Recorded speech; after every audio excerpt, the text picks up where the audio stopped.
আলোচনার দিকে ঢুকবো। জামালপুরের বাইরে রে দিলের কানটা লাগাইয়া আমার কথাগুলো শুনতে হবে বাবা।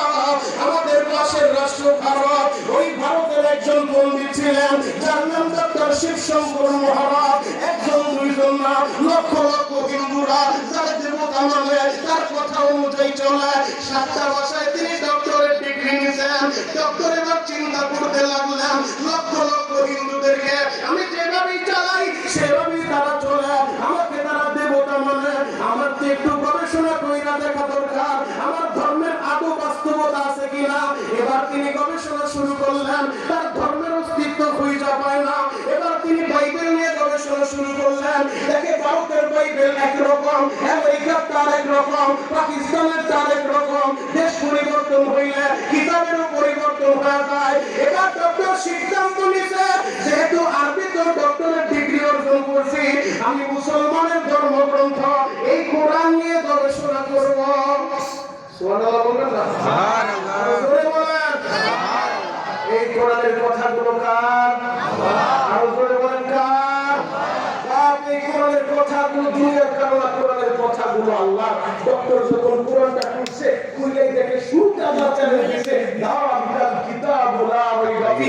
এই কিতাবে কোনো ভুল নাই, কোনো সন্দেহ নাই। ডক্টরের মাথা ঘোরা শুরু হয়ে গেছে। আরেকটা কেমন কিতাব এই পৃথিবীতে যত লিখনি আছে লিখক তার লিখনির ভূমিকায় অথবা শেষে লিখে দেয় আমার এই গ্রন্থে যদি কোনো ভুল ত্রুটি দৃষ্টিগোচর হয় অনুগ্রহ করে জানাবেন, পরবর্তী সংস্কারে সংশোধন করব। কিন্তু আল্লাহ মুসলমানকে কি কিতাব দিয়া দিল? চ্যালেঞ্জ করে বলতেছে আমার কিতাবে ভুল নাই, আমার কিতাবে সন্দেহ নাই। এই কিতাব পড়তে হবে, এই কিতাব জানতে হবে। ডক্টর এবারে কিতাব নিয়ে গবেষণা শুরু করছে।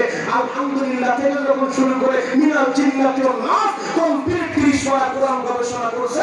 ডক্টর দেখে আল্লাহর কথাই সত্য, কোরআনে কোনো ভুল নাই, কোনো সন্দেহ নাই। আল্লাহু আকবার।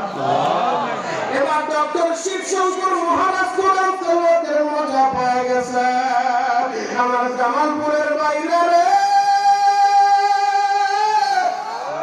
বাড়িতে যাইয়া ডক্টর বিবির ডাক দিয়ে বলে বিবি রে আজকে একটু তুমি আলাদা রুমে চলে যাও, আমার একটু একা থাকতে দাও। বিবি বলে স্বামী গো কখনো তেমন হয় নাই, আপনি আলাদা রুমে ঘুমাইতে চান নাই, আজকে কেন আলাদা রুমে যাইতে চান? ও বিবি কোনো প্রশ্ন কইরো না, আমার একটু আলাদা থাকতে দাও। বিবি আলাদা রুমে পাঠাইয়া ঘরের দরজাটা লাগা দিছে বাবা। পবিত্র বিছানা বিছাইয়া আল্লাহর কোরআনটা হাতে নিয়া ডক্টর যখন বইসা গেছে বাবা, এই কোরআনটা খুইলা যখন তেলাওয়াত করে যতই পড়ে ততই মজা লাগে।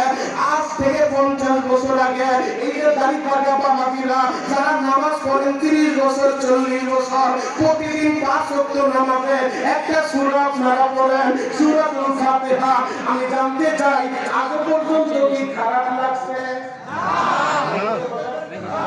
এই যে আপনাদের মসজিদের ইমাম সাহেবের পিছনে মাগরিবের নামাজ পড়বেন একরকম স্বাদ লাগবে, আবার জামালপুর শহরে যায় কেন্দ্রীয় মসজিদে যায় ইমাম সাহেবের পিছনে নামাজ পড়বেন ভিন্ন রকম স্বাদ লাগবে। আর একটু কষ্ট কইরা 2-3-400 টাকা গাড়ি ভাড়া দিয়া আপনারা বাইতুল মুকাররম চলে যান, ইমাম সাহেবের পিছনে ফজরের নামাজ আদায় করেন, ভিন্ন রকম স্বাদ লাগবে। এখানে যারা হজে গেছেন উমরায় গেছেন কাজীদের কাছে জিজ্ঞেস করেন আমার প্রধান ইমাম সাহেব সুদাইছে যখন তেলাওয়াত করে মনে হয় যেন আল্লাহ কোরআনটা নাযিল করতেছে। আল্লাহু আকবার।